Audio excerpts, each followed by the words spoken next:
The temp nurse who kept her eyes down and never spoke unless spoken to. That's all Dr. Mercer saw when Rachel Torres checked in at St. Michael's cardiac unit at 5:58 in the morning, 2 minutes before shift change.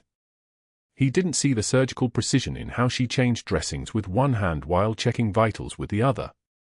He didn't see the hands that had held a tourniquet against a femoral artery in a cave outside Jalalabad while a medic called in coordinates. He didn't see the legend who'd earned a Bronze Star extracting for wounded operators under fire in the Hindu Kush, or the Purple Heart she'd earned twice over. What he saw was a fill-in from a temp agency with decent credentials and a willingness to take the night shift nobody else wanted. That was exactly what Rachel Torres needed him to see. She moved through the cardiac unit like smoke, present enough to be useful, invisible enough to be forgotten. Her scrubs were pressed with knife-edge creases. Her dark hair pulled tight enough that it never moved. Her badge hung from a lanyard beside a faded photograph of a daughter with serious eyes and her mother's jawline. The fluorescent lights caught the fine scar tissue mapping her knuckles when she reached for a patient chart, white lines that looked like they belonged to someone who'd worked with her hands for longer than 3 weeks. She didn't reach for explanations. She didn't volunteer information. She did what nurses did: she showed up, she listened, she worked without complaint, and she never, ever made anyone uncomfortable by asking questions that weren't her job to ask. The break room at St. Michael's smelled like old coffee and the particular desperation of night shift healthcare workers at 6 in the morning. Rachel stood alone near the refrigerator, pretending to search for a lunch she hadn't brought, using the moment to unzip her jacket just enough to run her fingertip along the faded 7th Special Forces group patch sewn into the lining. The stitching was threadbare now, yellow and black embroidered letters that read like a password only certain people could decode. The patch had been there for 12 years, ever since she'd been assigned to the regiment. 12 years. 3 tours. 14 months ago, they'd pulled her out of the field for this. For this. A hospital in Denver, a classified assignment written on a briefing memo she'd burned in a hotel bathroom sink, and a mission that required her to become someone so unremarkable that the people around her would stop seeing her altogether. She allowed herself exactly 90 seconds. That's how long she'd given herself for this particular kind of remembering. The patch beneath her fingers. The weight of the rank she wasn't wearing. The memory of what it felt like to move through a world where people saluted when you walked past, where your orders meant something immediate and physical, where your name was a call sign that made soldiers straighten their spines. Rachel. Valkyrie. Captain Rachel Torres of the 7th Special Forces Group. That woman didn't exist anymore. That woman was retired, was gone, was carefully filed away in a classified personnel record that only a handful of Pentagon offices could access. Here, she was just Rachel. Temp nurse. No rank. No history. No reason to matter. She zipped her jacket closed before anyone could walk in and catch her doing something as sentimental as touching a patch, and she moved back out into the hallway where the antiseptic smell and cold steel and the hiss of oxygen lines reminded her of field hospitals in ways she forced herself not to think about. St. Michael's cardiac unit ran like most urban hospitals in the region. 23 beds. 3 open right now. 2 ICU bays with patients on continuous monitoring. The morning shift would arrive in 4 minutes. Rachel was already 3 hours into her night shift, her charting caught up, her rounds completed, her presence so thoroughly established in the background of the unit's rhythm that the nurses who'd trained her had stopped checking her work. The previous temp had quit after 5 days, claiming the unit was understaffed and the attending physician was impossible to work with. Rachel had told the staffing agency she'd take the permanent temp assignment. 6 months minimum. Maybe longer. As long as it took. Room 347 was empty this morning. Rachel knew because she'd checked the surgical schedule at 11:23 p.m., had confirmed Major Derek Haynes' discharge was scheduled for this afternoon following his routine post-operative recovery protocol, had memorized the timeline down to the minute. The Major had been admitted 48 hours ago with shrapnel wounds to the right anterior chest wall from an IED blast in Kandahar province. Routine extraction. Routine surgery. Routine recovery. He'd be walking out of this hospital by 1600 hours unless something went wrong, and nothing ever went wrong with routine procedures at hospitals like this. She knew him from before. 3 years before. She'd worked beside him in the field hospital at Bagram, had passed him supplies during a mass casualty event after a helicopter crash in Loga province, had watched him work with the kind of focused intensity that meant he understood the difference between saving a life and losing it by a second. Derek Haynes had been a good medic. Better than good. He'd replaced her in her unit after her final rotation ended, had taken her job, had done her job, and had come home with a piece of metal in his chest that shouldn't have been there. She'd been in the briefing when they'd flagged his hospitalization. She'd volunteered for the assignment before they'd even finished explaining what they needed. Monitor his recovery. Observe his interactions. Be present in case anything required intervention. No one had said the last part out loud. No one had needed to. If something went wrong with a Special Forces medical officer with classified knowledge in a civilian hospital, it was someone's job to make sure nothing leaked. That someone was Rachel.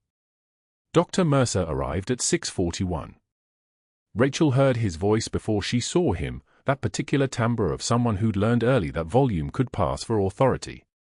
He swept through the unit with his white coat open, his stethoscope draped around his neck like a symbol of rank, his expression already arranged into something between dismissal and calculation.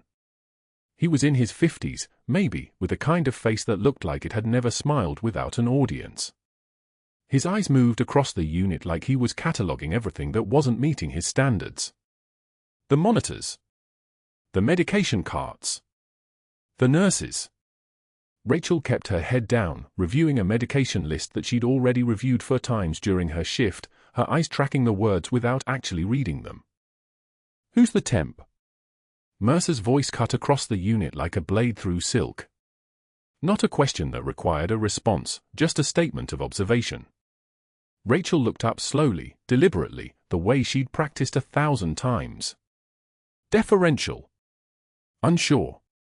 Someone who understood that doctors existed on a different hierarchy than nurses, who understood her place and accepted it without argument. That's me. Rachel Torres. She kept her voice level. Even. The voice of someone with nothing to defend, nothing to prove. Just a person doing a job. 3 weeks on rotation. Night shift, primarily. Whatever coverage you need. Mercer's eyes moved across her face, trying to read something, finding nothing. This was the moment where people usually cracked, where they tried too hard to impress or explain themselves. Rachel just waited. Her shoulders were loose. Her hands were still. Her breathing was even. The kind of calm that comes from having already survived worse things than a cardiologist's scrutiny. Fine. Don't assign her to my private patients without asking. We can't afford inconsistency in continuity of care. He was already moving past her, already dismissing her, already filing her away as acceptable background noise. The rest of the unit, she's yours. Keep the medication logs current. I don't have time to chase down documentation. Understood, Dr. Mercer. Rachel turned back to the monitor bank and resumed her charting, the movement smooth and practiced, someone returning to work, someone who understood that being seen meant you'd done something wrong. The morning shift arrived in clusters. Nurses with their own routines, their own hierarchies, their own ways of navigating the careful politics of hospital life. They nodded at Rachel in the way you nod at people who exist on the periphery of your attention. The surgical schedule board updated at 7:15 a.m. Room 347 showed incoming for 15 minutes out. 1 patient. Stable vitals. Post-operative observation. Rachel's hand kept working, charting, checking supplies, positioning equipment, but her mind had already mapped the room, had already positioned herself in the space where she could see the doorway and the monitor and the patient's chest all in her peripheral vision without it being obvious that she was doing anything except her assigned tasks. When they wheeled Major Derek Haynes through the unit at 7:47, Rachel didn't look up. She didn't stare. She didn't do anything except continue her work with the same steady precision she'd maintained all night. But she felt him. The presence of someone she'd served beside. The presence of the person who'd taken her place. The presence of a complication that could blow 6 months of careful invisible work if she wasn't extremely careful about how she managed it. He was pale from the surgery, his breathing still slightly shallow from the anesthesia, his right side bandaged beneath the surgical gown. His chart said he'd responded well to the procedure. Minimal blood loss. Clean extraction. No complications. He'd be discharged in approximately 40 hours if recovery progressed normally. He'd return to light duty within 3 weeks. Within 2 months, he'd be eligible for redeployment pending a final medical clearance. All routine. All textbook. Nothing that would require the intervention of a decorated Special Forces captain disguised as a temp nurse. Rachel finished her shift at 1400 hours. Dr. Mercer didn't acknowledge her departure. The day shift nurses were already beginning their rounds. Major Haynes was asleep in room 347, his monitor showing a steady sinus rhythm, his vitals stable, his recovery proceeding exactly as expected. Rachel changed out of her scrubs in the locker room, stored her credentials in her bag, and drove back to her apartment in a car registered under a name that wasn't hers, to a 2-bedroom place in Aurora where her 8-year-old daughter waited with a sitter who thought Rachel was a regular nurse working regular shifts at a regular hospital. She sat at her kitchen table at 15:30 in the afternoon, the apartment quiet except for the sound of the girl playing with blocks in the next room, and she traced the edge of the 7th Special Forces group patch where it lay on the table beside her. The faded yellow and black. The embroidered letters.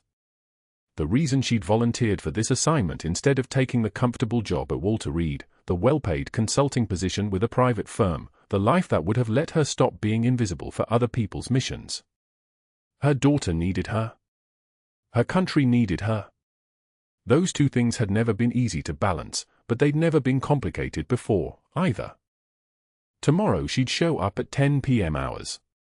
She'd put the patch back inside her jacket lining. She'd return to being nobody, being invisible, being the temp nurse that Dr. Mercer had already stopped thinking about the moment he'd walked away from her. And she'd keep watching Major Haynes recover, keep monitoring his vitals from a professional distance, keep being present in case something happened that required intervention. That was the mission. That was the job. That was what you did when the Pentagon called and said they needed someone who understood the difference between a heart monitor and a heartbeat, and who could make a split-second decision about whether to follow protocol or follow her conscience. The billing code didn't match. Rachel had noticed it 3 hours into her shift, standing at the nurse's station while Dr. Mercer completed rounds on the cardiac wing. Major Derek Haynes' chart lay open under the fluorescent lights, his name reduced to a medical record number, his condition to a series of abbreviations and vital signs that told her nothing about the man recovering in room 347. The stent procedure performed yesterday should have generated a code that corresponded to a routine intervention, 90 minutes of operative time, standard materials, baseline complications risk. Instead, the billing code read $47,000 for what the procedure notes clearly documented as a straightforward single-vessel placement. The numbers didn't align. Numbers always meant something.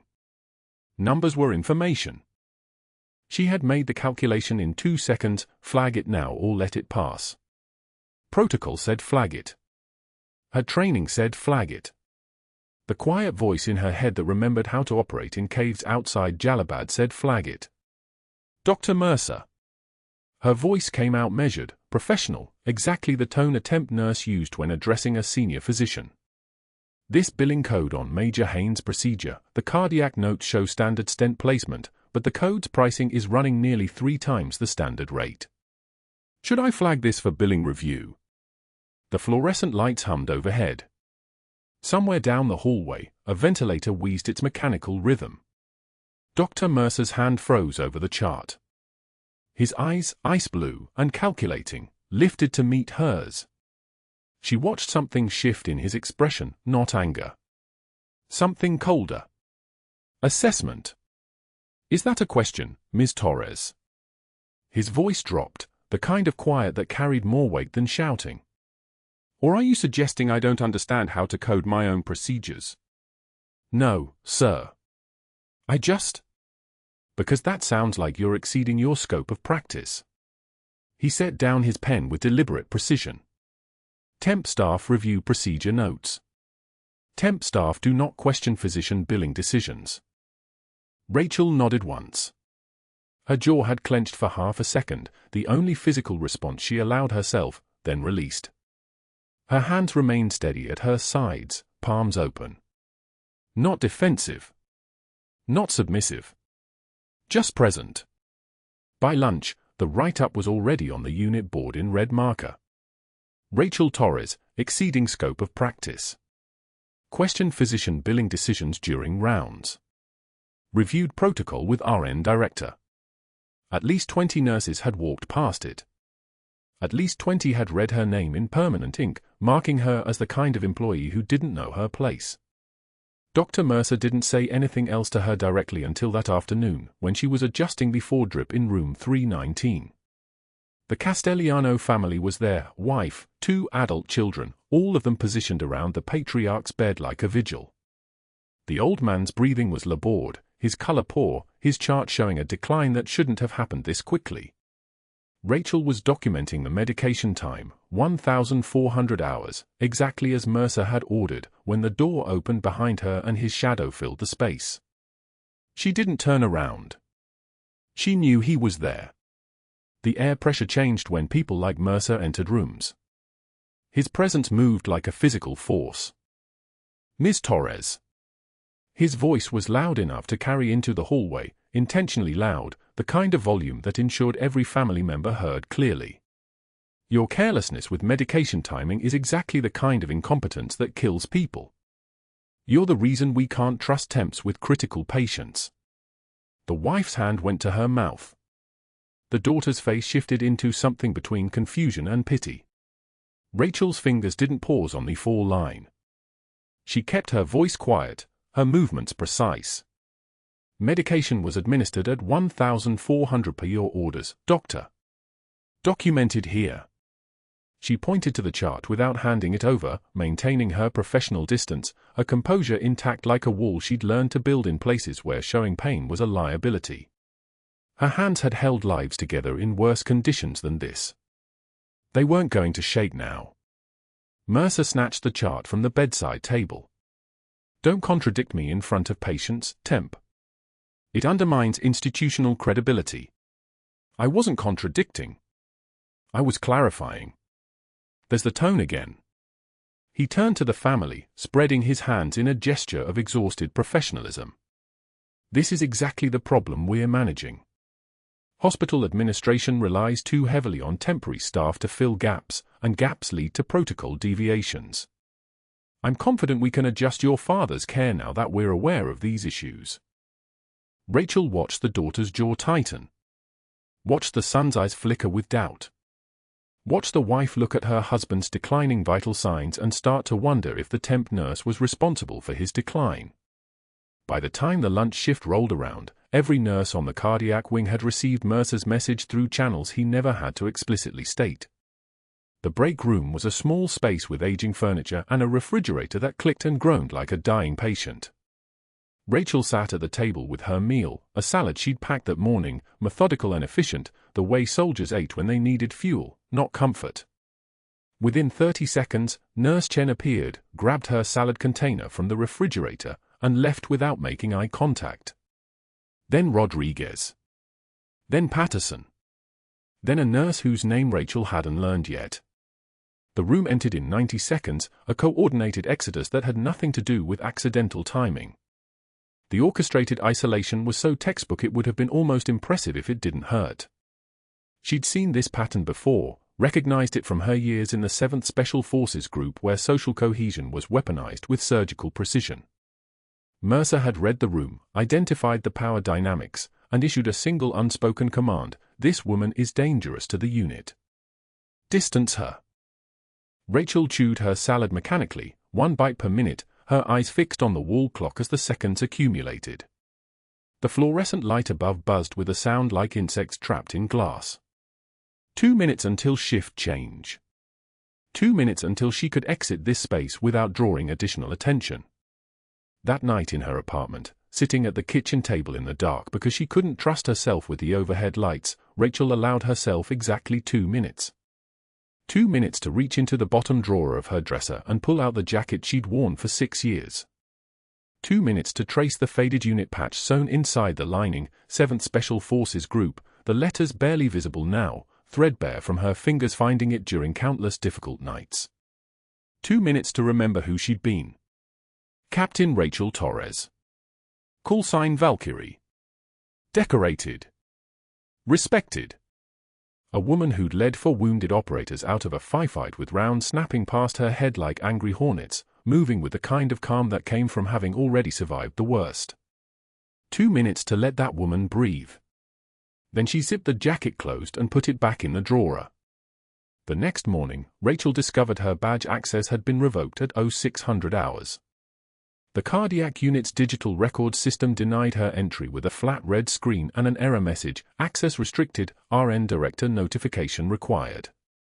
She'd reported the issue to the nursing director, her voice level, her posture perfect. My badge isn't reading in the system. The director's face had gone uncomfortable, that particular shade of pink that came with delivering bad news about decisions that weren't hers. Dr. Mercer requested protocol changes for temp staff regarding cardiac patient records. The director wouldn't meet her eyes. You'll need supervisor approval for chart access going forward.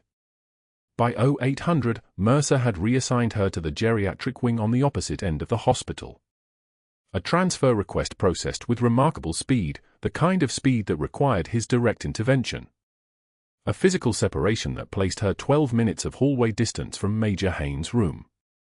Rachel had nodded once when the nursing director delivered the news, her face showing nothing, her hand steady as surgical lasers.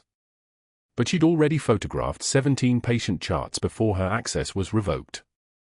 Each one showing the same pattern. Each one showing surgical codes inflated by 200 to 300%. Each one signed off by Dr. Mercer. In room 347, Major Derek Haynes was asking every nurse who entered about the quiet one with the steady hands. None of them knew who he meant. Mercer had left standing orders restricting the Major's care to senior staff only. By afternoon, Rachel passed his room 4 times during her shifts and saw Mercer inside every time, adjusting medication orders personally, a surgeon handling routine for maintenance, which wasn't his job and never was unless something needed protecting. Her combat instincts recognized the threat assessment. Mercer wasn't worried about protocol. He was protecting something. And somewhere in the cardiac wing of St. Michael's Hospital in Denver, the thing he was protecting had started asking for her. At shift change, standing by the nurse's station, Rachel overheard Mercer scheduling an emergency board meeting with the nursing director for Friday. 3 days away. His voice was clipped, professional, the tone of a man who'd already made his decision and was simply going through the administrative steps to document it. Serious concerns about a probationary employee's fitness for patient care, he was saying. I'm recommending immediate termination. But that wasn't the worst part. The staff meeting happened without her. Rachel knew because the cardiac unit nurses emerged at 11 a.m. with new printed protocols stapled to their clipboards, faces carefully neutral, the kind of neutral that only happens after bad news gets delivered in a room where you weren't invited. She was restocking the supply station on the geriatric wing, a Mercer's territory now, the assignment that kept her 3 floors away from the cardiac unit, 3 floors away from the Major. The head nurse, Patricia, avoided eye contact. The other 2 nurses didn't even slow down walking past. Rachel set the 4 bags on the shelf with the same precision she once used loading ammunition into magazines, each movement exact, each movement controlled. Protocol Clarification 4.7 was circled in red on the printed page someone left behind on the break room table. Nursing staff will not conduct independent billing code analysis or chart audits. All inquiries regarding procedure coding must be directed to department management. Nurses exceeding scope of practice in documentation review will be subject to formal disciplinary action. The language was surgical. Mercer had written it that way on purpose, not banning her outright, which would look vindictive, but creating a rule that applied specifically to her, retroactively. The move was elegant and it was professional. The move was also a trap snapping shut. Rachel photographed the protocol with her phone. A captain in the 7th Special Forces Group learns to document everything. You photograph the evidence. You keep the records. You never rely on memory when careers are on the line. She sent the image to the contact number that no longer answered her texts, the secure line that had gone silent since Thursday morning. Nothing came back. No acknowledgement. No extraction timeline.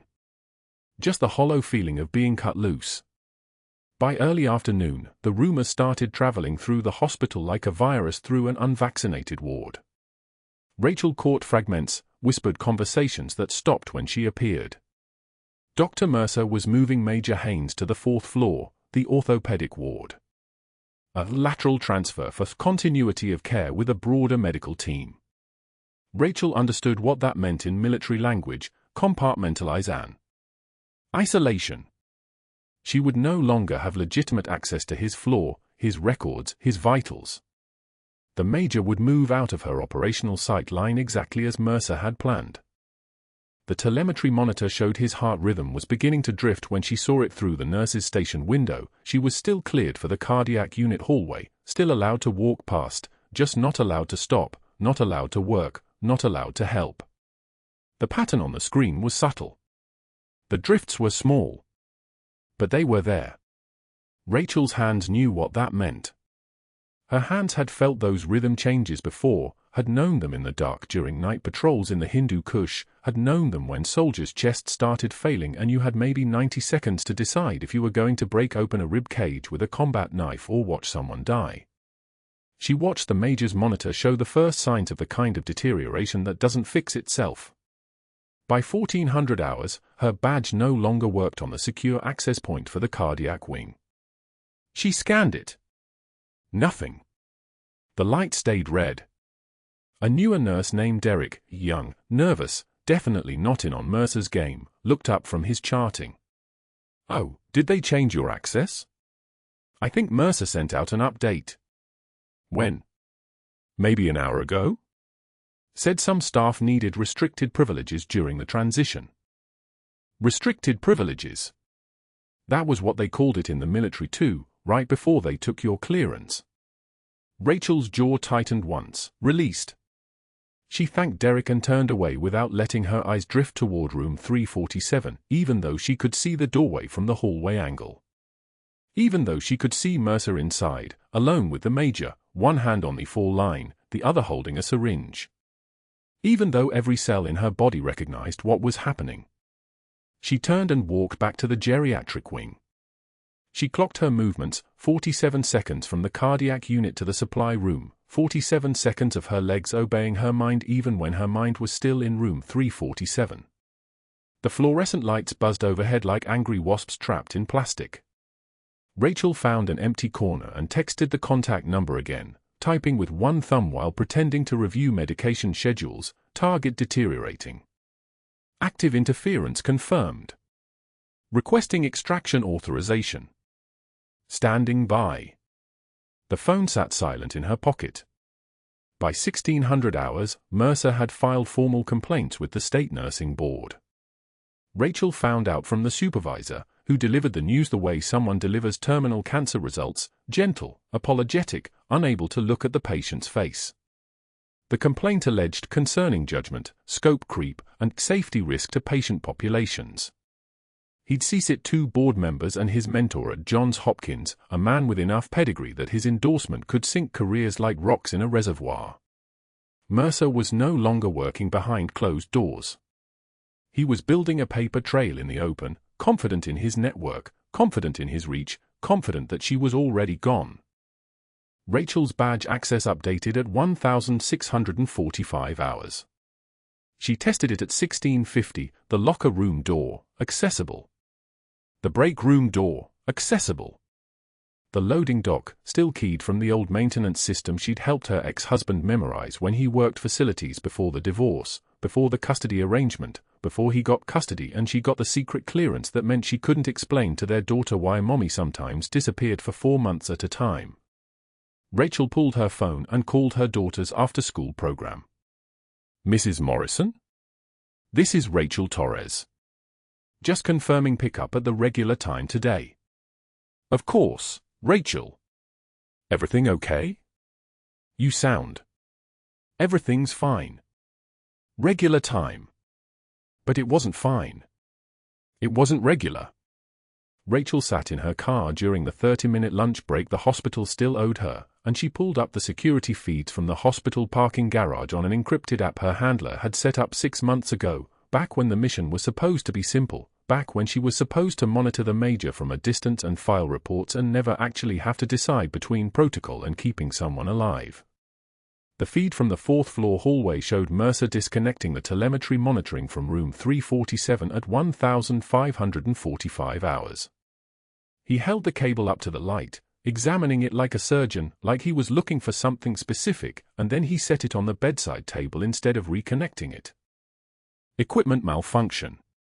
That was the reason the nurses' station reported when they called up to verify why the major's vitals had dropped off the central monitor. Equipment malfunction meant no one was watching. No one was tracking. No one would see what happened next. Rachel made the decision the same way she'd made decisions in the Hindu Kush: no hesitation, no second-guessing, just movement. Muscle memory took over. She kept the staff protocol printout in her scrub pocket, the one with Mercer's new rules stapled to it, and she walked to the loading dock using the maintenance entrance that still recognized her from 6 months of careful observation. The door swung open to the smell of diesel exhaust and rain starting to fall across Denver, the kind of rain that sounds like applause on metal, and she was inside the stairwell before anyone could question her presence. 4th floor. The stairs hummed with the silence of the mid-shift lull, that dead zone between lunch rounds and evening vitals when the hospital held its breath. Rachel's boots made no sound on the stairs. She'd learned that habit in 2012 in a province that didn't appear on most maps, and some habits never leave your muscle memory, just like some missions never leave your conscience. Room 347 was at the end of the hallway. The door was half closed. She could see the major through the gap, and she could see his chest rising and falling in patterns that weren't right, weren't stable, were moving toward something that looked like the kind of deterioration that becomes permanent if no one interrupts it in the next few minutes. The nursing supervisor's voice came from around the corner, speaking into a radio. "I need a crash cart staged on 4. Mercer's order. Says we might need it prepped for room 347. Rachel understood the move then. Mercer wasn't poisoning the major, wasn't actively trying to kill him. That would be too obvious, too criminal, too difficult to explain away. Mercer was letting him deteriorate, disconnecting the monitoring that would trigger alarms, staging the crash cart so when the major arrested, Mercer could call a code and perform a textbook resuscitation and the entire hospital would see it as clinical competence instead of what it actually was. Murder dressed in protocol. Negligent wrapped in procedure. She had maybe 2 minutes before the telemetry failure got discovered or the major's condition became critical enough that someone would walk past the room and notice the absence of a monitor. Rachel took out her phone and texted the contact number one final time. Mission status, compromised. Subject at critical risk. Requesting immediate extraction and authorization for field protocol. She hit send and waited exactly 2 seconds for an answer that didn't come. Then she stopped waiting and started moving. Thursday morning at 06:03, the telemetry monitor at the nurse's station showed what Rachel had been waiting for, the subtle irregularity in Major Haynes' rhythm that wasn't cardiac decline. It was sabotage. A deliberately timed dose of something that would mimic natural deterioration, show up as medical mismanagement if questioned, and give Mercer plausible deniability when the major coded. She'd seen this pattern before in field medicine, not accidental failure, but precision timing disguised as negligence. The monitor beeped its warning. Rachel was already moving toward the stairwell, not the main corridor. The service stairs would be empty at this hour. Her badge access had been revoked to the patient care floors, but Mercer's obstruction had made one tactical error. He disabled her security clearance in the main system without updating the emergency override protocols that still ran on 6-month cycles. She had maybe 4 minutes before the code team mobilized from the opposite wing where Mercer had strategically reassigned them during the night shift. Room 347 was silent except for the monitor screaming its 3-note alarm. Major Derek Haynes' body seized in the bed, his heart thrown into ventricular fibrillation, VFib, the worst possible rhythm. Not a pause or a skip.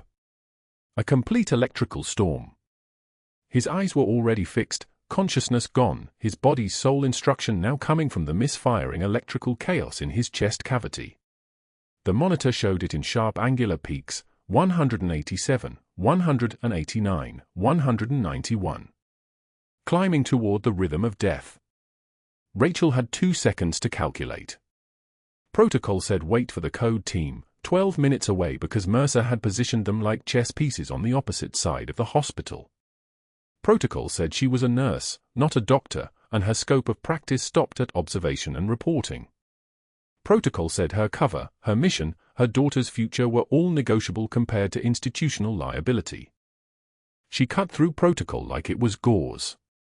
The combat knife was still there in the ankle sheath where she'd kept it for 6 years, the same blade that had saved lives in caves outside Jalalabad, that had cut sutures and field dressings and once, in the dark outside Asadabad, a tourniquet off a soldier's arm when the swelling threatened to cost him his hand.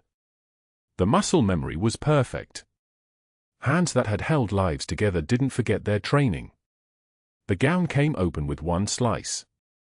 No hesitation. No second guessing. The incision went between the 4th and 5th ribs, left side, the blade moving with surgical precision through tissue that seemed to recognize her hands. Spreaders weren't available, so she used her fingers, index and middle finger into the intercostal space, spreading the ribs apart with a kind of pressure that would have broken a civilian's bones but was nothing to hands that had learned anatomy through necessity in combat zones. The pericardium was taut, stretched tight like a drum skin. There. The blood. The tamponade. A surgical complication from the stent procedure, either Mercer had caused it through negligence or ignored the early warning signs that were now in his deleted system files. 300 milliliters of blood pooling around the major's heart, compressing it, strangling it, suffocating the organ with fluid that should never have been there. 1 more minute and the pressure would stop everything. 2 minutes and death would be irreversible. Rachel's fingers found the pericardial sac and opened it with the same calm she'd used in a shattered clinic outside Jalalabad while rounds snapped overhead like angry insects. The pressure released. The blood flowed free. The relief was immediate and physical. She could feel the major's heart move underneath her touch, trying again, trying to beat. The monitor beeped once. Twice. Then the rhythm shifted. Sinus rhythm. 78 beats per minute. Alive. The automatic doors burst open 17 seconds later. Dr. Mercer stopped mid-stride, his face moving through shock and into something colder, calculation. Not concern. Not relief. Assessment. He was looking at Rachel the way a businessman looks at a competitor who's just made an expensive mistake. His eyes moved from her face to her hands wrist deep in the major's open chest, then back to her eyes, and something in his expression went sharp and predatory. What the hell are you doing? Get your hands out of that patient. Not a question. A statement of fact delivered like he was reading from a script he'd already rehearsed. Rachel didn't stop working. Her hands were moving carefully now, delicate, ensuring the bleeding had truly stopped and the pericardium wasn't sealing around fluid again. Pericardial tamponade. Left ventricular outflow obstruction from pooled blood. He'd have been dead in 90 seconds. The code team came through the doors behind Mercer, freezing when they saw the scene. Not a crash team performing resuscitation. A single woman, blood to her elbows, standing over an open chest cavity with a blade that looked like something from a field kit, not a sterile surgical suite. The monitor showed clear, steady rhythm. The body wasn't seizing anymore. Mercer's voice was ice and precision. You just practiced medicine without a license. You violated every patient safety protocol. You contaminated a sterile field. You are done. Rachel finally looked at him. Just for 1 second. The kind of look that took 6 years in special forces to acquire, the look that says, I have been in places where people like you would not survive 2 minutes. I have held dying men in my hands. I have calculated life and death in the dark. Your words are wind. Then she turned back to the Major and finished her work. Security arrived at 0701. 2 uniforms, both young, both uncomfortable. One held a suspension notice printed on hospital letterhead. Ms. Torres, we need you to come with us. Your badge access has been revoked. You're not authorized to be on patient care floors. She washed her hands. Not quickly. Not slowly. Deliberately. The water was warm and the soap smelled like the industrial antiseptic that defined every medical facility from Denver to Kandahar. The blood swirled down the drain in pale pink spirals. Her hands emerged pale beneath the blood that had dried on her knuckles, and she looked at them for a moment, not as if they belonged to someone else, but as if she was remembering their capabilities. Hands that had done good work today. Hands that had just ended her career. By 1400 that Tuesday afternoon, for hours after she'd been escorted from the building, her badge confiscated, her access to patient information permanently severed, Rachel sat at her kitchen table in civilian clothes and didn't move when her daughter asked why Mommy was home early. She couldn't explain the classified mission she'd just compromised. She couldn't explain that she'd blown 6 months of deep cover because she couldn't let another soldier die. She couldn't explain that the choice she'd made at 0643 had cost her everything she'd sacrificed for. 8-year-old Emma climbed into her lap without asking, and Rachel held her, her chin resting on the top of her daughter's head, breathing in the smell of strawberry shampoo and childhood that didn't know anything about VFib or military protocol or the sound of a combat knife cutting through gauze. Mommy made a choice, she whispered, and that was all she could offer. By 1600, Mercer had moved with the speed of a man who understood institutional power. A call to the hospital board. Another call to the nursing director. A third call to his contact at the Colorado State Board of Nursing with preliminary documentation of gross violation of scope of practice and unauthorized surgical intervention. He requested an emergency termination meeting for Friday morning. He reassigned Major Haynes to the ICU on the opposite wing, a different floor, a different team, restricted visitor access. He pulled the Major's chart and deleted the telemetry data that would have shown the poison. He moved with the precision of a man who'd spent 30 years learning how to weaponize bureaucracy, and by the time the evening shift came on, the narrative was already written: a temp nurse with delusions of medical authority, a patient nearly contaminated by her interference, a crisis averted by proper institutional oversight. What Mercer didn't account for was the background check that should have cleared Rachel's termination in 48 hours. The routine security verification that suddenly flagged a classified security clearance level that required Pentagon authorization just to access. The phone call that came Friday morning to the hospital administrator from an office that didn't have a public number, asking why Captain Rachel Torres had been suspended and whether her mission parameters had been compromised. By 13:30 Friday, the administrator was pale and quiet, making calls to people who didn't exist in the normal chain of command. By 13:45, Major Haynes was awake and asking every nurse for Valkyrie, his voice hoarse but insistent, until a young RN finally mentioned it to the Marine colonel who'd arrived that morning in dress blues, asking about the Major's medical team. By 1400, the emergency board meeting convened in the third-floor conference room, and Rachel walked in to find something she hadn't expected: Major Derek Haynes in a wheelchair at the front of the room, his dress uniform somehow already prepared, his eyes meeting hers across the table with the kind of recognition that came from shared war zones and shared survival. The colonel stood beside him. Both of them were waiting. Mercer started his presentation, his voice calm and clinical. This employee violated every protocol, every standard of care. Valkyrie. The Major's voice cut through, weak but absolute, his eyes locked on Rachel. The front row of the board went still. The colonel opened the folder in his lap, his voice formal and carrying through the room like a command. Captain Rachel Torres, United States Army, 7th Special Forces Group. Bronze Star with Valor. Purple Heart. He paused. Gave each medal its own beat. Hindu Kush, 2019. Personal extraction of 4 wounded operators under fire. Fragmentation wound sustained during evacuation. 2nd Purple Heart for service-related injuries. He looked up. That captain. Valkyrie. Mercer stood, his face going the color of old brick. This is irrelevant theater. Her military service doesn't excuse. The conference room doors opened. A two-star general in army dress uniform entered, his eyes moving across the room until they found Rachel. His gaze tracked the faded scars on her knuckles, the way she sat with military bearing despite everything, the kind of composure that only comes from having already faced worse. He rendered a salute. Perfect. Crisp. Every line of his body expressing respect for rank and service. He held it. Rachel rose without thinking, muscle memory and protocol moving her body before her conscious mind could process that a two-star was standing at attention for a temp nurse. She returned the salute, and the room went completely silent except for the sound of the general's uniform sleeve settling against his chest as he lowered his arm. Captain Torres was on a classified assignment, the general said, his voice granite. Monitoring Major Haynes as part of an ongoing investigation into billing fraud and institutional misconduct. Her cover was medical personnel.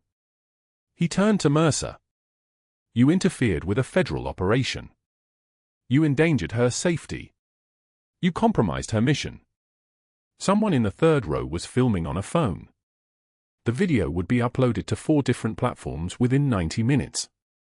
By 1800, it had 487,000 views. By morning, Dr. Mercer's medical school mentor at Johns Hopkins had released a public statement severing all professional ties and endorsing an immediate ethics board review of his conduct. 6 hours after that, 3 other hospitals initiated similar reviews. By the end of the week, his medical license was suspended pending investigation. But Rachel was already thinking 3 steps ahead, the way combat training teaches you to. The mission wasn't finished. The fraud investigation was just beginning. And somewhere in a community college gymnasium 6 months from now, a man who'd once billed $250,000 in fraudulent procedures would be teaching CPR to bored teenagers for $19 an hour, his hands demonstrating chest compressions on a plastic dummy while the real weight of consequence settled into his bones like shrapnel. The quietest person in the room might be holding it all together. Within 1 hour of Rachel closing Major Haynes' chest cavity, Dr. Mercer made 3 strategic phone calls. The first went to the hospital board, his voice steady, clinical, describing Rachel's unauthorized invasive procedure as a liability that required immediate containment. The second call went to the nursing director, framing the incident as a dangerous breach of scope that endangered the patient and exposed St. Michael's to federal violations. The third call went to the state licensing board, where Mercer had cultivated relationships through years of professional networking. By noon, a suspension notice had been drafted. Rachel Torres, RN, temporary staff. Reason for suspension: practicing medicine without a license. Effective immediately. The paperwork moved through the hospital system like blood through a ventricle, fast, irreversible, leaving destruction in its wake. Security arrived at 1:36 p.m. on a Tuesday. 2 officers in navy polo shirts with St. Michael's logos. They didn't have to ask her to leave. Rachel stood before they even finished explaining the suspension order, her scrubs still stained with Major Haynes' blood, her hands moving on their own to untie her ID badge. The fluorescent lights overhead buzzed their constant, indifferent hum. One officer placed a hand on her elbow anyway, out of protocol, and Rachel didn't pull away. She moved toward the exit with the same composure that had gotten her through 3 tours in the Hindu Kush, shoulders level, breathing steady, face revealing nothing. But her jaw was locked tight enough to crack teeth. At 2:04 p.m., Rachel sat at her kitchen table in her Denver apartment, still wearing her scrubs. The bloodstains had dried rust brown across the white fabric. Her 8-year-old daughter, Sophia, stood in the doorway with her backpack still on her shoulders, her small face folding into confusion. "Mommy? Why are you home?" Rachel looked at her daughter's carefully braided hair, the afternoon light catching the small clip Sophia had chosen that morning, pink hearts and tiny stars, and felt the weight of classified silence pressing down on her chest like a sandbag. She couldn't explain the major. She couldn't describe the field thoracotomy or the tamponade or why she'd had to choose between protocol and a soldier's life. She couldn't tell Sophia that the mission she'd sacrificed everything for, the reason they'd moved to Denver, the reason Rachel had spent 6 months as an invisible temp, the reason she'd watched the man who replaced her in her old unit from across cardiac units and open doorways was now burning down because she couldn't let another operator die. "Just a rough shift, baby," Rachel said finally, her voice steady as a surgical laser. "Come here." Sophia climbed into her lap, still in her backpack, and Rachel held her daughter while rain hammered the apartment windows like applause, and she didn't cry. That came later, at 3:51 a.m., when Sophia was asleep and Rachel was alone in the darkness, tracing the faded 7th Special Forces group patch sewn inside her jacket lining, the one she'd worn since Jalabad, the one that proved she wasn't just a nurse, the one that no one here was supposed to know existed. What the hospital didn't know was that Rachel's background check had been flagged.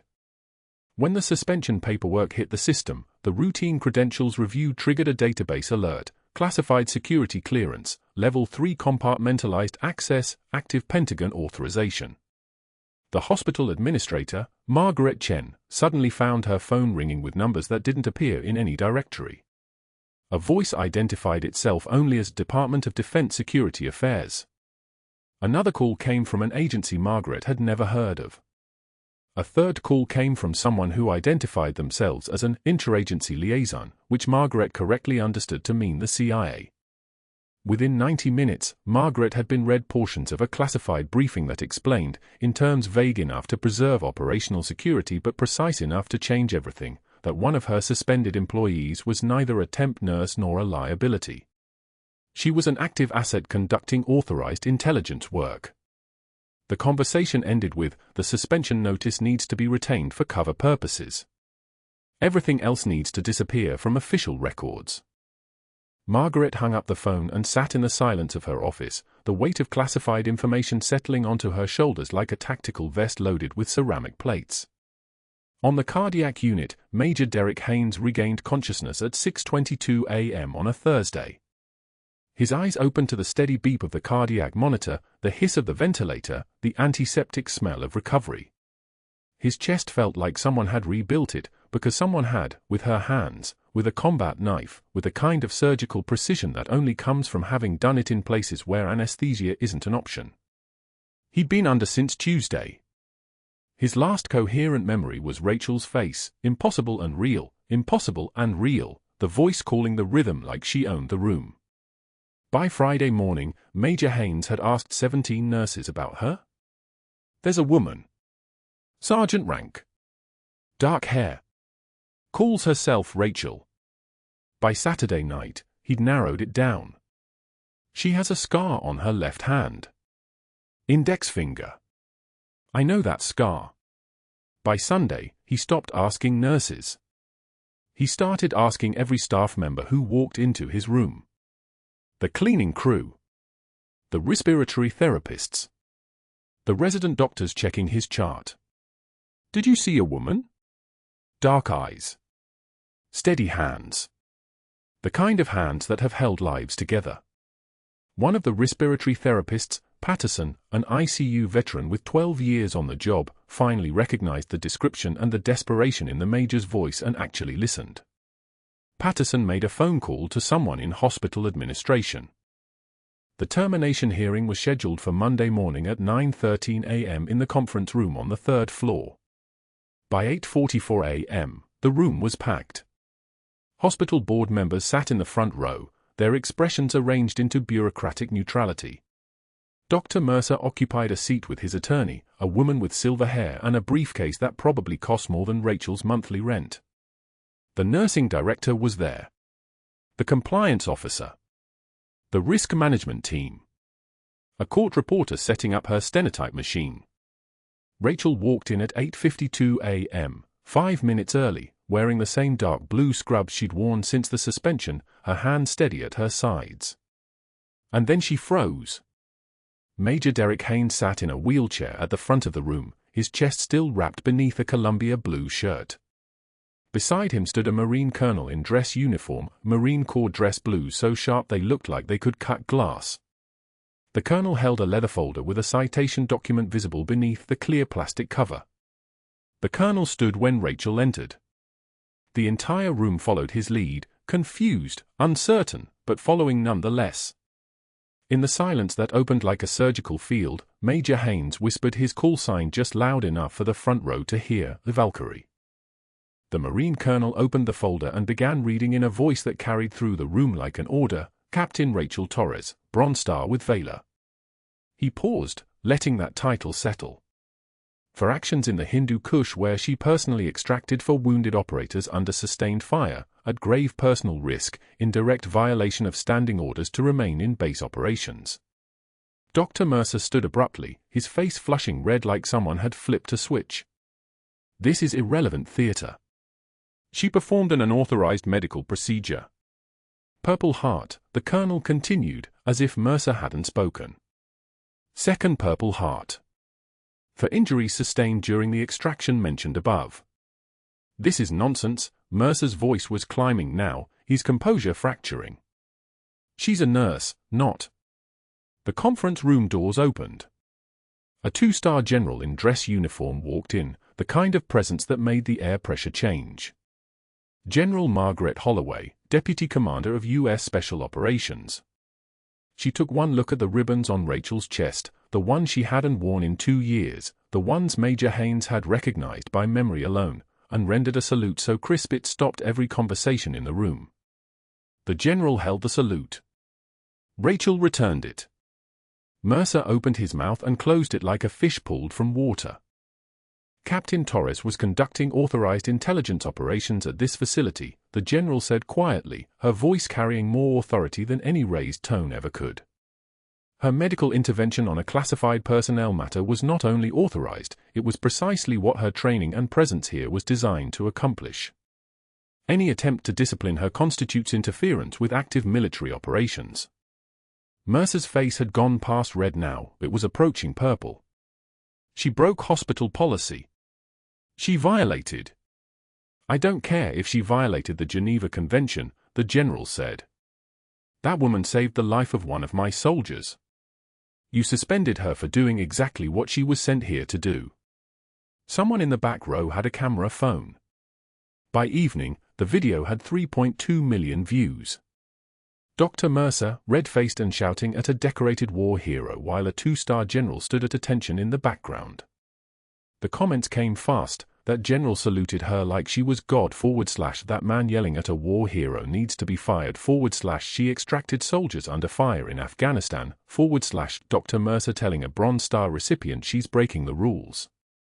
By morning, Johns Hopkins University School of Medicine released a statement. Dr. Mercer's former mentor, Dr. Richard Sterling, who'd written Mercer's recommendation letters 20 years ago, appeared on CNN calling Mercer's treatment of a decorated veteran unconscionable and potentially criminal. Within hours, Sterling had severed all professional ties with Mercer, revoked his recommendation letters from the school's records, and issued a formal statement that he deeply regretted ever endorsing Mercer's career. 2 board members who'd received campaign contributions from Mercer's family suddenly discovered previously unscheduled conflicts and resigned. The nursing director initiated a formal investigation into hostile work environment complaints. Nurse Chen, who'd fled the break room that day, gave a deposition describing how Mercer had explicitly told her, "The temp is incompetent. Don't associate with her or you'll be next." 3 other nurses corroborated the testimony. The state licensing board, the one Mercer had called with such confidence, recused itself from any Mercer-related cases when auditors discovered his pattern of altering medication orders on high-risk patients to create complications requiring additional procedures, profitable complications that just happened to line his schedule. By Thursday, federal investigators had documented $780,000 in fraudulent billing charges across 17 cardiac procedures. 3 patient families had filed lawsuits.